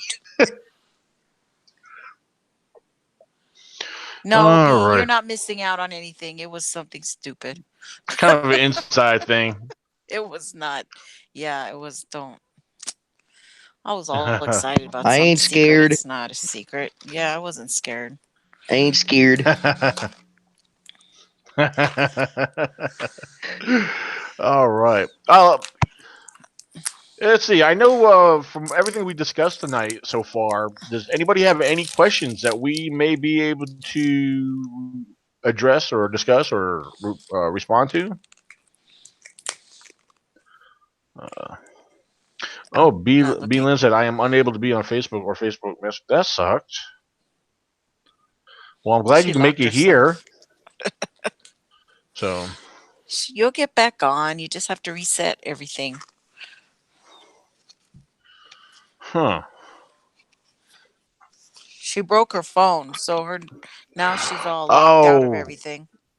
oh man, that bites. Mm-mm-mm. She had all her passwords on Yeah. her phone. Okay. She's locked out. Huh. Well, yeah. Just give it time. Like Nikki said, you'll get back on. Hmm. Yeah. Uh. Hmm. What else were we gonna? There was something else I was gonna mention. Now I can't remember. I don't know. It's been pretty quiet the last few days, so. Mm. Yeah, I know. It's just been easy going. Hmm. Well, I've been Ah. working a lot too, so. Yeah. B Lynn said she's using her new Stylo 4. Cool. I think that's what my daughter has. You have a Stylo B 2 or a Lynn. Stylo 4? A 2 phone, huh? Oh. That's what I had before I got this. This is you can't see it. You can see the case, but let me turn the screen off so you can see. Yep. That's a This is 4? my that's a Stylo 4. Stylo 4. Yep, because Mm. I love the case. It's a very good protection case right here. It's got the Mm-hmm. rubber coat. This is all rubber up here. Oh, that's good. In So and case you then the drop it out Stylo of one comes of right. those trucks. Yeah, and here comes the little stylus right here. Now on the Stylo 2, I had that one. I had the Stylo 2. It's sitting right over here somewhere. Stylo 2, the stylus comes out from the top. But on the Stylo 4, yeah, the stylus is right here on the bottom. So, which is awesome. This phone is very awesome. I love it's got a lot of memory in it too. The Stylo 4 has a lot memory than your average phone. It's got like 32 gigabytes of RAM and all that mess. It's got a lot of storage space. I could download tons of apps on this thing and everything. But I like my theme, my wallpaper on it. It's a Viking helmet. It's Oh, pretty cool that's what looking. it is. I thought it was like some Yeah, alien. no, it's a Viking helmet. It's actually one of the free download themes I have that's included with my phone. I was like, cool, I'm gonna keep this one. So, I'd have thought you'd went and had that picture of me cuddling with Brianna's teddy bear. no, that's quite all right. I Oh, like the galaxies. My phone right now is a Pixel, a Google Pixel. It's okay, but oh, okay. I really miss because the photos and the pictures that this thing takes are amazing. But I still miss my Galaxy, Um, Well, which galaxy are check you this out. from? the best one. I knew you was out of this world. Hmm. You, you know what's cool? I know you guys can't really see this, but this is What? my I downloaded on Google on the Google App Store. It's called Bigfoot and Yeti wallpaper. It's got all these different images I can What? pick from, choose Oh from. wow! Yeah, Look at yep, that. yeah. It's called the Bigfoot and Yeti wallpaper. So they've got some pretty cool images on here, man. I'm gonna take advantage of some of these and use them for other things. Hmm. Yeah, I mean the free. Yep. It's even Yeah, got the you can. Finding Bigfoot. Oh, Well, it's not finding Bigfoot. It's actually. Hold on. Let me pull it up. I've seen this one before here.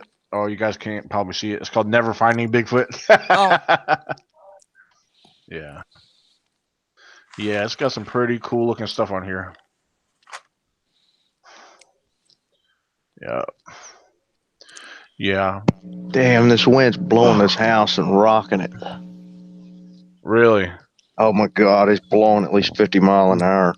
They're still pissed off at him in Sling County for going and doing that controlled burn in a wind advisory. It burned up almost 100 acres the other day. wow. Man, yeah, that's not smart. You think they would be more, would have been more aware of that kind of thing to do such a thing on with the wind advisory. But yeah, Yeah, I know. yeah, It pissed a lot we of people. do. Yeah, we get a lot. We do a lot of controlled burns out here in different parts of throughout. Every year they pick a different portion of the national forest to do that with. So they have some. Yeah, Terry. Yeah, I know. If you go on GIFs, yeah, I know mine too. If you do a GIF, you can pull up Bigfoot photos on there too. Harold said I bought an OtterBox, paid for it myself already.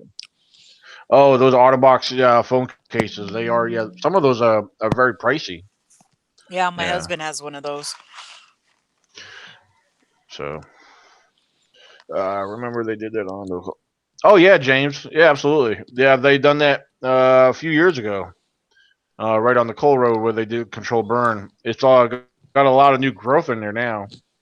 They're doing it up right now. They just recently done it up by Todd Lake. Yeah, going headed towards Elkhorn Lake. So, so I got a question for everybody that's listening. If anybody watched the latest game live stream I did, I know Nikki was Yeah. too busy oogling Conor McGregor's butt.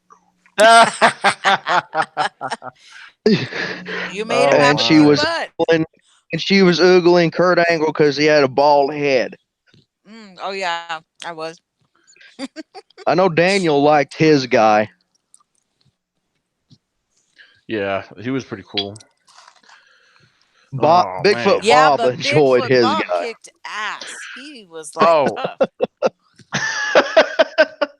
Yeah, Bobcat Wong. Yeah, he thought that was the coolest thing ever to watch that and see his name on there. Oh yeah, he was messaging me uh, saying, "Dude, it was so badass hearing him say my name." yeah. But hey, then you got to remember, I kicked the shit out of the Hardy Boys, and Michael Cook choked out Kurt Angle.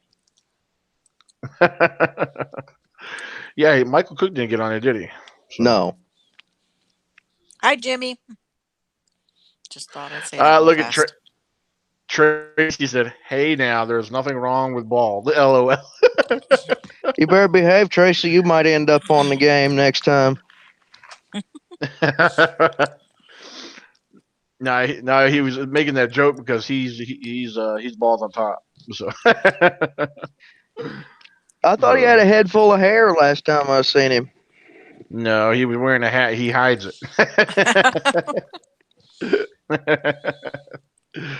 Yeah, I seen him without his hat on before. So if you look at all his pictures, he's got a hat on in all his pictures. I'm sorry, I'm telling on you, Tracy.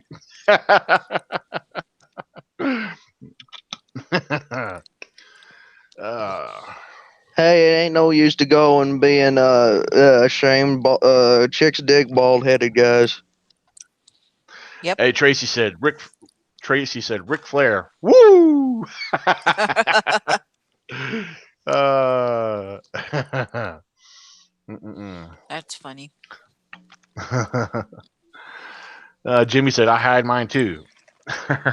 My husband just takes off what's left every day, every week, takes it all off because why have an empty spot? Okay, Harold's got a pretty good question. So, would Bigfoot be deep inside caves when these nasty tornado type storms roll through Virginia? Daniel? I'm gonna say absolutely. If the caves depends on the location of these squatches. If the caves are available in those locations, or if they know of a cave I do believe that they would take advantage of shelter.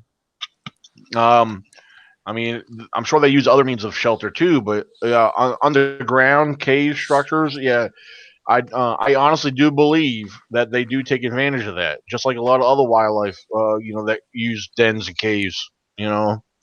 So my answer to that would be yes, most definitely. So, have I I seen a think lot they of caves? Yeah, yes and no. Yes, some I've seen from walking through certain areas that of my research area that it's I've only been through there once, but from what I've seen from the opposite ridge, viewing over, they do appear to be caves.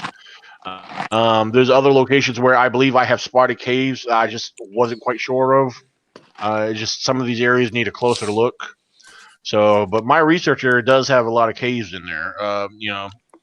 If they're accessible to something like a large creature, that I'm not so sure about. I'm sure there's entrances around there somewhere. And think about it like this: I believe the Sasquatch use uh, a similar behavior or a similar pattern like bears. Bears, a lot of people don't know this, but a bear will dig out and make a burrow into the ground. Like, if you ever come across a large, like a hole about the size of a 50-gallon bucket, you don't try to go in it because that's a bear den most likely. Because a big fat bear will go inside a hole. Uh, they can square you in a tight hole. But Sasquatch, I believe I believe they may do similar things. That they may dig and make little dens of their own. So, but so yeah, that's what I believe. So, um, oh, B. Lynn is I said. what? Oh, go ahead. I'm sorry. No, I was going to say being this okay, I'm going to be the skeptic right now.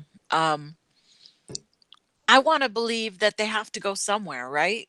They're not out in the open all the time. Even though Right.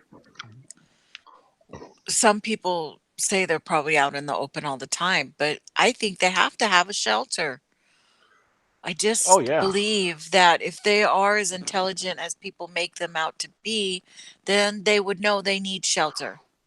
So Yeah. that's what makes more sense is that at night they possibly have these underground caves or um tubes, like lava tubes, because in Southwest we have a lot of lava tube, large caverns like Carlsbad Yeah. Cavern, and we have some other bigger ones in the area.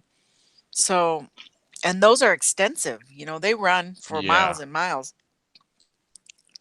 and some Yeah. We have haven't even multiple been caverns here in explored. Virginia. Uh huh. Oh yeah. Yeah, we So, have multiple caverns here in Virginia, and most of them are tourist locations. But that's not including the undiscovered ones by people. I'll put it. right. So I just don't know. I don't if they would all be down there. You know what I mean? Now you're kind of going to thinking that there's whole existence underneath the ground. I don't yeah. know. Some of it seems a little too hard to believe that they would do that. And where do the really big ones go? You know? I don't know. Right. Exactly. Now Donald said he's seen footprints coming and going from a hole in the ground. See, Oh. that could be a squatch. Yeah, that could be squatch.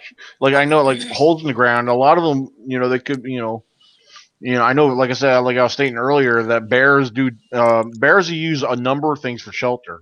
You know, bears if they don't make their own burrow, their own den, they'll use down trees and fallen timber for shelter. Bears will also actually take and pile up limbs and brush and use that as a bedding area. People don't know that, Hmm. but that's a true fact if you read up and study bears. But that's the thing. That's what I get from reading. I learned something. But anyway, 20. Oh, Jim, no, we're not going to talk about that. No, we're going to leave that alone, Jim. um, Gatlin, Tennessee got flooded quick. Seen all kinds of posts about it. Oh, okay. I bet a lot of areas got a lot of flooding. Yeah. Hmm. Just think if they had an underground. You know what, Terry? That's interesting to think about. You see what Terry said? Just Uh, think if they had an underground world. I That would know. be That's what awesome. came to Now my we mind. a lot Exactly, of shit. Terry.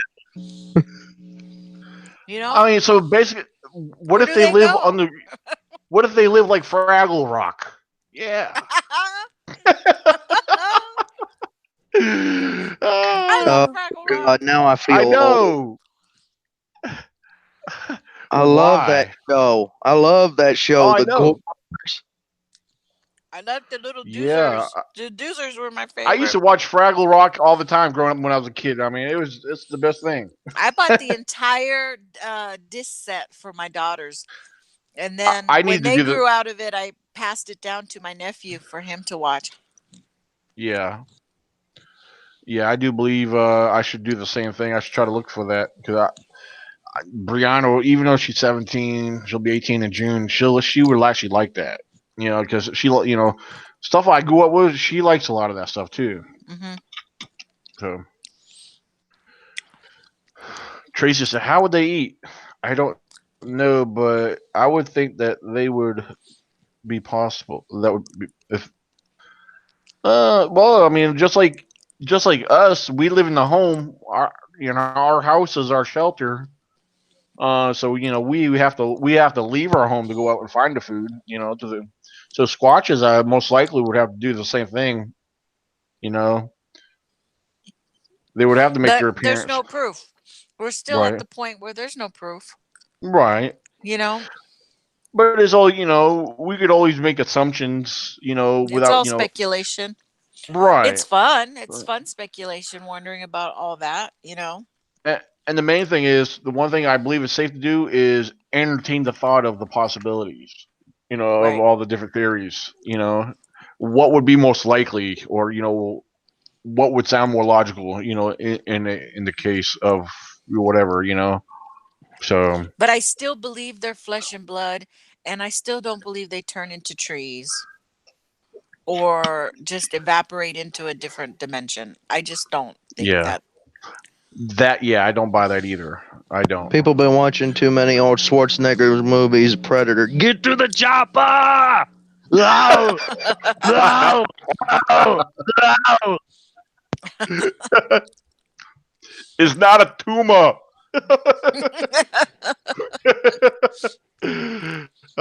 Kindergarten Cop. I love that movie too. Shut up! if you extended it any longer, I was going to shut you up.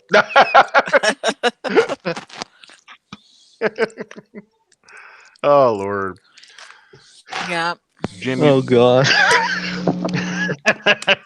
You made me Yep. think back. There was a kid in my class who was our valedictorian in class. His name was Donnie, and he could do a perfect Arnold Schwarzenegger impression. It was out of this world and everything. He had me rolling every single friggin' time. Donald said they don't come from UFOs either. Why not, Donald? It's got to be. Nah, I'm just joking. I know there are uh, some definite, there's a lot of people out there that believe they were the slaves or they were here as prisoners brought by the aliens. This is their prison. I've already voiced my opinion on that. I'm not going into it. now, what you just described, Nikki, sounds like Alien versus Predator, where the predators shared Yeah. where the humans were their slaves. And they work beside each other. That was a good movie too. So, Well, there's that one lady that oh, came on Coast to Coast, and her whole deal was that she lived with a clan of Bigfoot for like months and I think I heard of something that. like that. And she said that that's how they explained it to her. Mm, But I don't know. Let's see. portals, UFOs, caves, oh Um, my.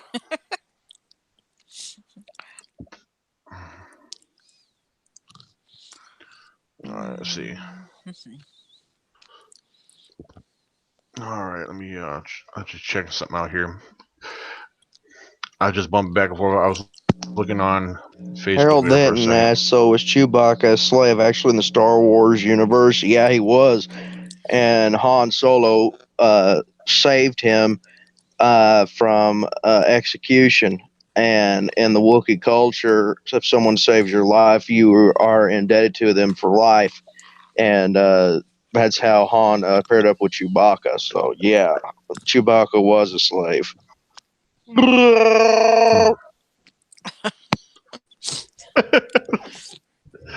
Oh my. Your talents never keep surprising me there, buddy.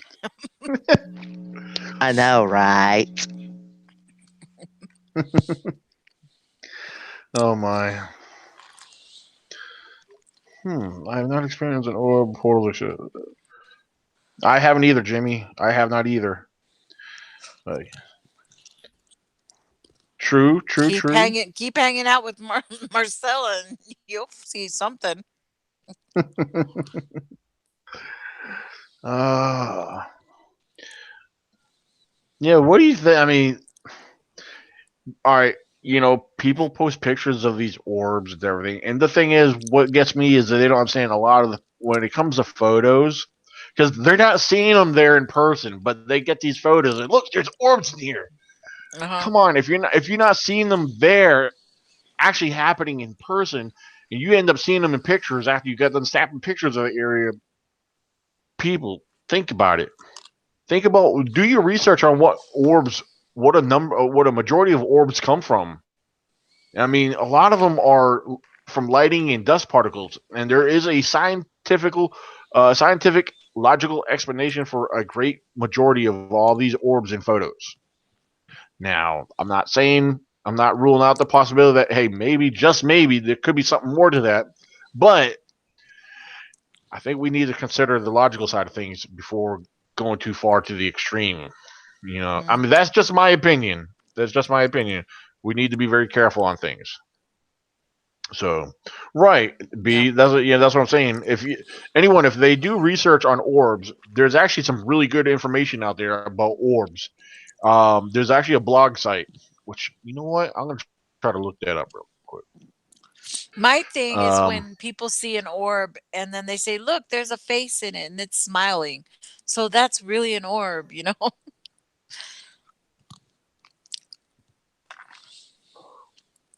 see if I can find that one I want. There's one particular blog site I came across one time, and oh yeah, this might be it right here. Aha, right here. Orbs and photos debunked. I think this might be it. Alrighty. Please tell me this is it. Maybe not. This may not be the one I'm wanting. Actually, it might be. This is one. I'll use this one here. Uh, comes. Yeah. I'll read a small part of this blog and then I'll post a link in the live chat. Common causes of orbs are dust, pollen, insects, drops of liquid in the air, which is exacerbated by the infamous humidity of the Williams. All right, this is a certain area and foreign material on or within the camera lens. One or more of these items can easily show up in an image as an orb, especially when a flash is used. The items such as dust, pollen, insects, and drops of liquid don't even have to be in the camera's view to cause the anomaly. That's a good information right there. Mhm. I'm gonna share this one, but this ain't the one I was wanting. There's actually several of these. Um,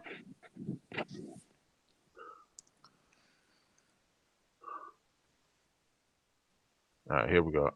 I agree, Jimmy. I think rods are just insects too. So right there, I just checked that out. There's a link right there in the live chat. That ain't the main one I wanted to share, but there's ones out there. Um, let me see if I can find the other one that you guys have a look on. All right. Yep, B. Next time we'll say we have an orb headache. Let's see. Um. All right. Here's another one here. It's regarding photography. It's called backscatter. In photography, backscatter, also called near camera reflection, is an optical phenomenon resulting in typical circular artifacts on an image due to the camera's flash being reflected from an unfocused motes of dust, water droplets, or other particles in the air or water. It is especially common with modern compact and ultra compact digital cameras. Caused by the backscatter of light by unfocused particles, these artifacts are also sometimes called orbs, referring to a common paranormal claim. Some appear with trails, blah blah blah, and it goes on to other details, and it gives a more of a common cause and everything else. This is a good one. I'm going to share this one too. So, right here in the live chat, give me a second. Let me copy it. Let me jump back. I have a video camera in my living room, part of my security system. And if I'm out and I look at that, you can see what looks like orbs coming towards the camera, but Oh it's just yeah, dust. It's just dust. right. So there's two links I just shared. There are two different articles and explanations of orbs. Check them out. It's it'll be good pieces of information to know regarding this is part of research. That's why we research and read. And yes, it is online. You know, online information.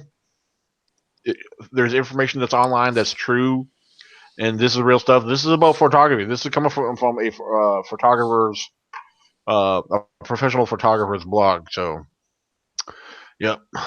So, oh man. I know one thing. I mean, I've seen a lot of weird shit in my life, but nothing will be able to top the 3 paranormal encounters that I've had. Yeah. That's the only 3 I've ever had. One was actually with my great grandmother, and I believe that she is my guardian angel. And because my mom will tell you, she was very, very protective over me whenever I was a baby, and she passed on whenever I was about 18 months old. And uh, I was 18 months old when she died and everything, and I was probably about maybe 10 or 12, and I saw a full-bodied apparition of her, and same red hair and everything. It was just the same picture of her. It was a picture of her, like it was basically a mirror image of a picture I saw of her of whenever she was holding me whenever I was born, and I saw her in the old house um, that we had. We moved here into this house because where my room sits um, is right where her bedroom used to sit. Whenever because where our trailers are sitting now, we had an old single wide about 10-20 foot behind this one where we're living now, and her single wide was sitting going east to west. Well, her bedroom was right where my sitting on the same piece of ground where my bedroom is now. And I woke up and I looked over, and there she was, just looking down at the bed at me. And the other 2 happened. Let's see, the one that happened down at where Shady Rest used to be was in November of 2017, and it's down on an old stretch of road called Old 13, and it's all shut down now.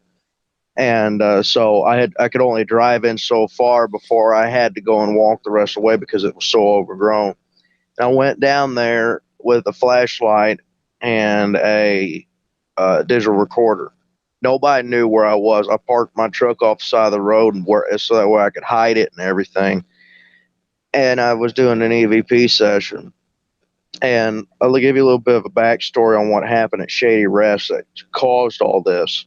Back in 1925 or 26, during Prohibition, there was a gang war going on out here between the Burger Gang and the Shelton Gang. And you'll hear me talk about them a lot.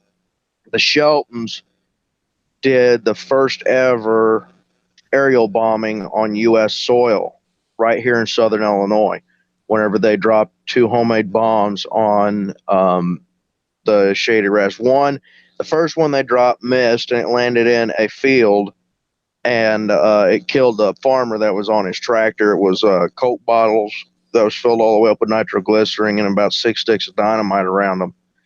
And the second one that actually hit the target, Shady Rest, blew it up. And because there was so much moonshine and ammunition in there, it just went up in a flash. There was three people that was there at Shady Rest whenever it exploded, and they was burned beyond recognition.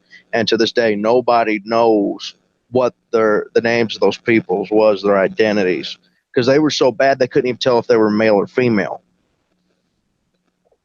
And I was down there, and I said, I felt like a change in the atmosphere. Just it got really cold. I mean, it was cold for that time of year, but I mean, it just temperature you could feel drop even through your coat. And I said, "Is anyone here?" And I heard a female voice said, "Yes." I said, "Are you one of the people that died at Shady Rest?" I said, "Yes." I said, "How many of there was you?"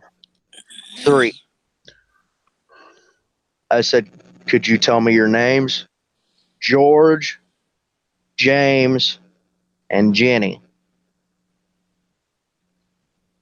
George was a drifter that was supposed to have been sleeping in the back room, and I think they said it was James and Jenny that was on shift that night. Whenever because the Shady Rest used to be a little roadside motel and a barbecue stand, but it was also a hideout for the Burger Gang, and they ran all their moonshine and their dirty dealings and everything out of the place.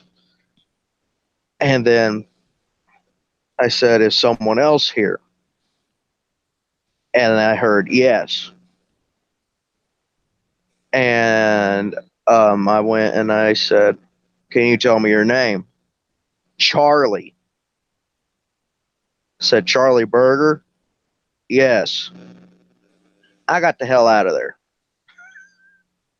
because I knew I heard it very faint, but I had my recorder setting off um, about 10 foot away from me on a stump, and I was just sitting there up against a tree, just talking, just asking random ass questions.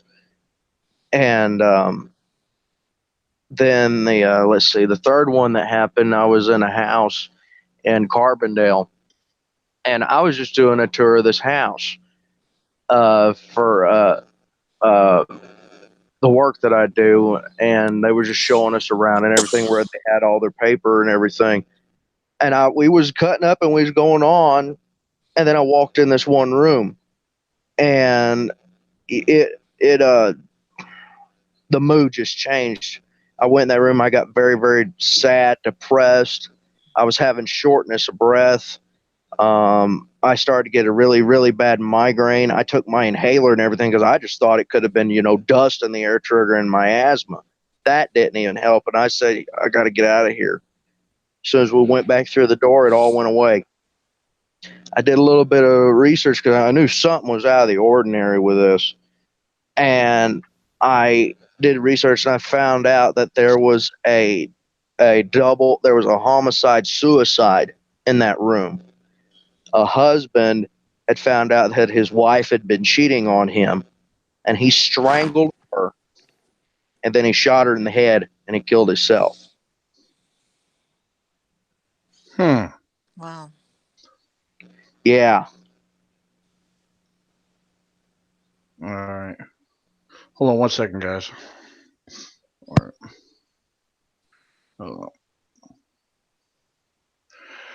All right. Well, that's interesting. I just learned. What, Daniel? You muted yourself. Oh, I'm sorry. I said I just learned something interesting. Mm. I'll screenshot you something. Hold on. I put on my camera real quick just to see in the living room, and you can see the orbs right now. Oh, What well, people call orbs. I'm just calling dust, but right. I had to stop watching it because I was freaking myself out. uh, yeah. I just sent you a screenshot, let you know what's going on at the moment. Okay.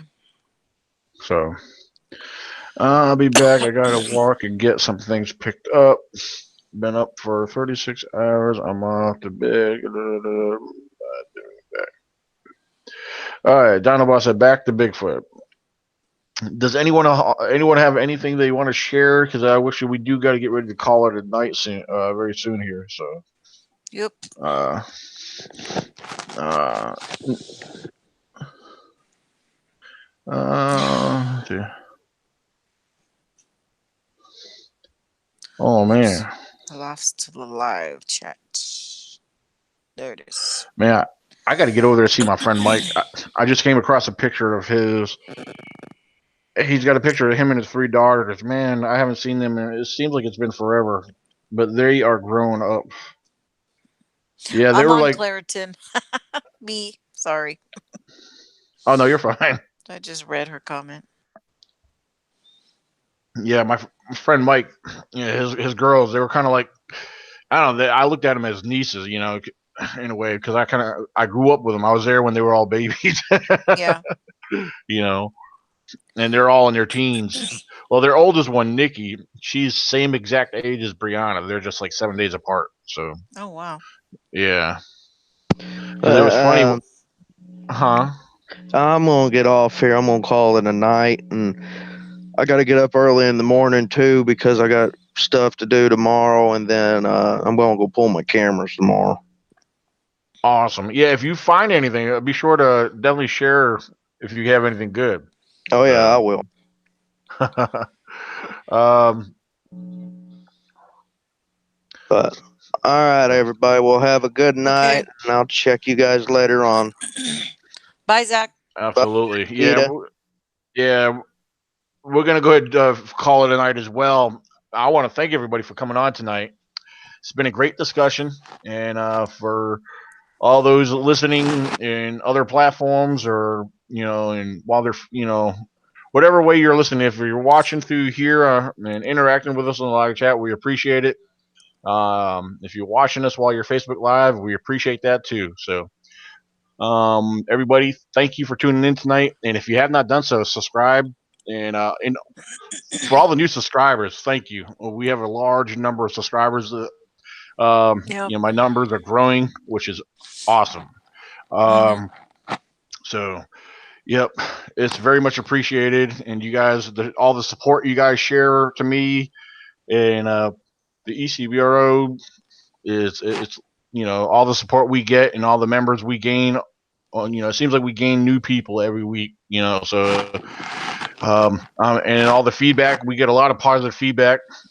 People are learning and people are appreciating our points of views, our opinions, and our opinions do matter to people. So we appreciate that. That's very encouraging.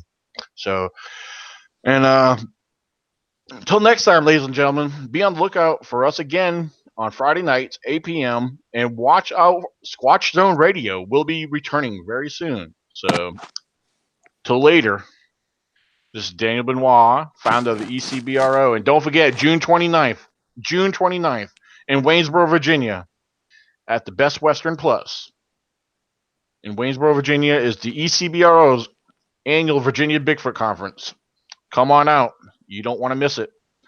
So, you guys have a good night.